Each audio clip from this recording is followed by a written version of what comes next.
जब सवेरे उठा तो देखा उस आईने से आवाज आ रही थी।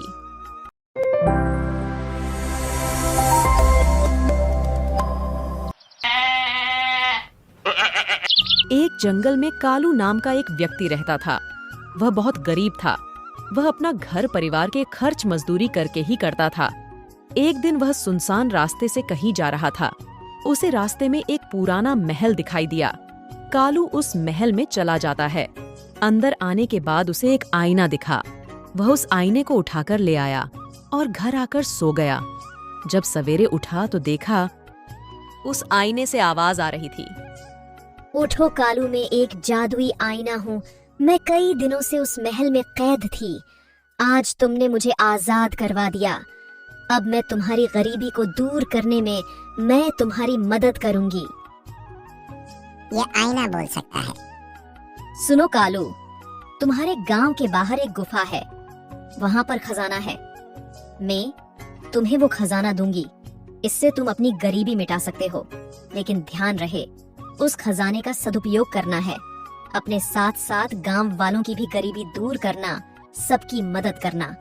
तुम वहां अकेले मत जाना, अपने दोस्त को साथ लेकर जाना। अब थोड़ी देर बाद कालू अपने दोस्त टुने को साथ लेकर एक गुफा के पास चला जाता है।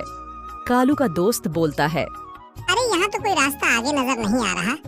तुम्हें पता तो है ना कि खजाना यही है। हाँ, मुझे इस जादुई आईने पर पूरा भरोसा है। खजाना यही है जादुई आईने, हमें रास्ता दिखाओ। अब गुफा का दरवाजा खुल जाता है। कालू और उसका दोस्त अंदर चले जाते हैं। अंदर बहुत सारा खजाना था। कालू के दोस्त के मन में लालच आ गया था तो कालू से बोलता है, हम अब बहुत अमीर हो जाएंगे, बड़े बड़े घर लेंगे, गाड़ी होगी हमारे, सारे काम आसानी से कर पाएंगे। नहीं, इस जादुई आईने ने ये कहा था कि इस खजाने का सदुपयोग करना है। हमें अपने साथ साथ बाकी गांव वालों का भी भला करना है। मुझे माफ कर दो। खजाना देखकर मेरे मन में लालच आ गया था। अब हम इस खजाने का सही उपयोग ही करेंगे।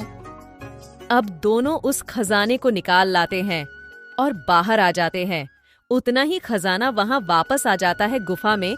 तो कालू का दोस्त बोलता है, अरे कालू, इस खजाने को भी निकालना होगा, नहीं तो कोई डाकू आके निकाल लेगा। इस गुफा की चाबी ये जादुई आईना है, हम इसको तोड़ देते हैं, फिर कोई नहीं निकाल पाएगा। ऐसा कहकर उस आईने को तोड़ दिया। उसमें वो परी आजाद हो गई और कालू से बोली, कालू, तुमने ये आईना तोड़कर बहुत ही नेक काम किया है। मैं इस आईने में कैद थी। तुम अगर गुफा के अंदर लालच कर लेते तो वही कैद हो जाते, पर तुमने लालच नहीं किया, इसीलिए गुफा से बाहर आ गए। जाओ, अब तुम इस खजाने का सही इस्तेमाल करना। इस कहानी से हमें ये सीख मिलती है कि अगर हम लालच करेंगे तो मुसीबत में पड़ सकते हैं। इसलिए लालच बुरी बला है।